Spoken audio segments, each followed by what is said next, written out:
Welcome back, everybody. I hope you're all doing really well. In today's video, I want to do something a little bit different. I want to talk about something that maybe didn't go so well for me on the weekend and how I dealt with it, because I did a live show on Saturday night with a cover band that I've done a few shows with now.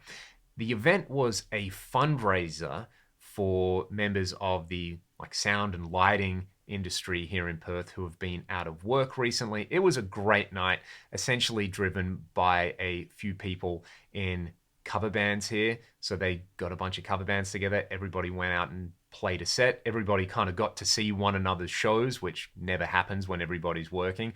It was just a good night. It was at one of my all-time favorite venues, the Astor Theatre here in Perth. I've played at the Astor with Ragdoll before. We've done a few supports there, and it's just an amazing sound stage. Such a great vibe in that room. So I was really looking forward to playing this room again. And overall, it was a really fun night. But there was a really curious tech issue in the first song. So we were really fortunate where we were playing last. We're lucky enough to do like a really long sound check / rehearsal at the venue earlier in the day. So I had all my gear set up, ready to go, dialed in perfectly. It was sounding absolutely epic. I had my FM3 and I had an Atomic CLR as my monitor. And because we were playing last, I just left my gear on stage, and I knew all I had to do was walk on stage, plug my guitar in, and we would be good to go for the gig. Now, first song.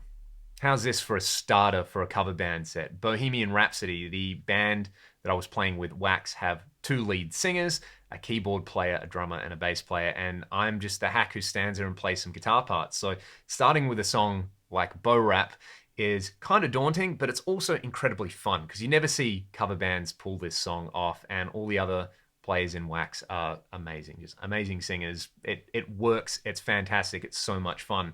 And we kind of went on and the crowd was super into it. Now, I'm going to give you a little breakdown with some footage that I shot from the side of the stage to show you what actually happened to my rig. I don't want to get an accidental copyright strike on this video, so I'm just going to talk over all of this. But first song, Bohemian Rhapsody, the piano starts, the crowd is immediately into it, people are singing along, the vibe is there, the guitars come in, and I get this massive power chord out of the Atomic CLR. It sounds epic, and the stagehand Luke runs over and explains to me that they're getting nothing from front of house. So I haven't repatched anything from the sound check earlier in the day. My monitor's working fine, so I know the FM3 is pushing out signal, and poor Luke has to run a long cable across the stage, but his solution was to grab a microphone. So like worst case scenario, mic up the FR, which to me seemed pretty ridiculous. So I was just kind of jumping around trying to keep the vibe up. And what we did was we just patched straight into the back of the FM3. Even though he had brought the mic over, I just pretty quickly explained to him, hey, this is pushing out sound, grab that. And lo and behold, it worked. And the rest of the gig was great. I could see a few people at the front of the stage kind of explaining, giving me the thumbs up. Everything was good. And the rest of the gig was really, really fun. Had I let that little moment get to me, I wouldn't have been able to enjoy a moment like this.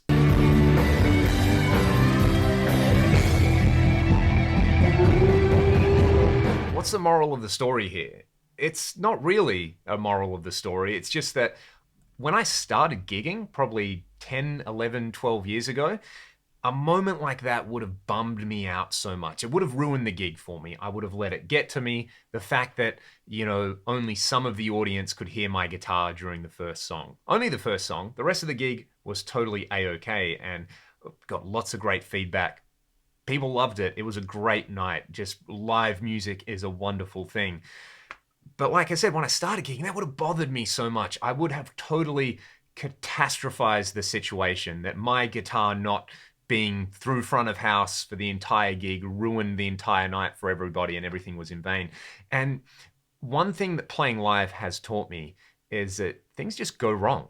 No matter how good your gear is, no matter how many times you check it, part of the thing that makes live music great can also be really distressing and can make you really anxious is that gear sometimes just, you mispatch something or you forget which channel to press on the mixing desk, or for whatever reason the power's dirty or something like that, and your tube amp isn't running at full capacity. That's happened to me a lot in the past. Or you break a string during the first song, even though you've got fresh strings.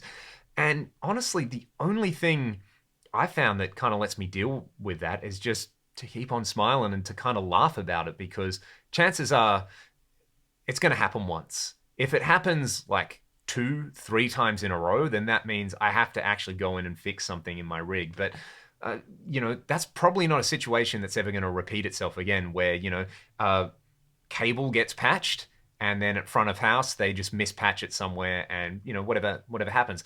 That's stuff that's not within my control. And I've learnt to accept that you can only control your preparation, and really you can only control your attitude in a situation like that. Had I been a diva about it, which probably 10, 12 years ago, I don't know if I would have been a diva about it, but I would have been bummed and I would have been kind of like in a bad mood for the rest of the gig. It just kind of would have spoiled an otherwise wonderful evening.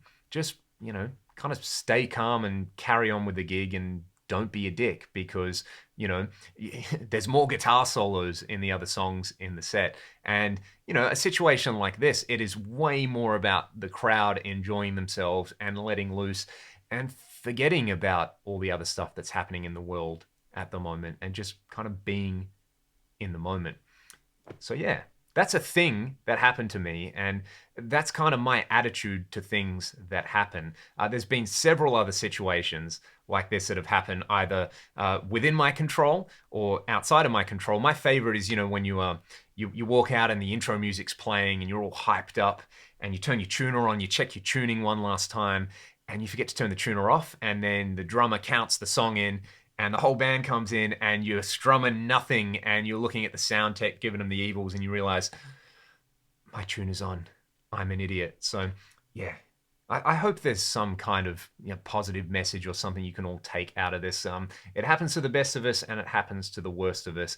It will probably happen to you whenever you go back to playing live gigs, or if you've never played a live gig before, I would highly encourage you not to be too precious about anything that happens, because it happens. So thank you so much for watching the video. If you've had a situation like this before, tell me about it in the comments. I'm sure we can all we can all have a good laugh about all the silly little things that have happened to us at live shows. And ultimately, it just goes to show that Spinal Tap really was a documentary. See you guys next time.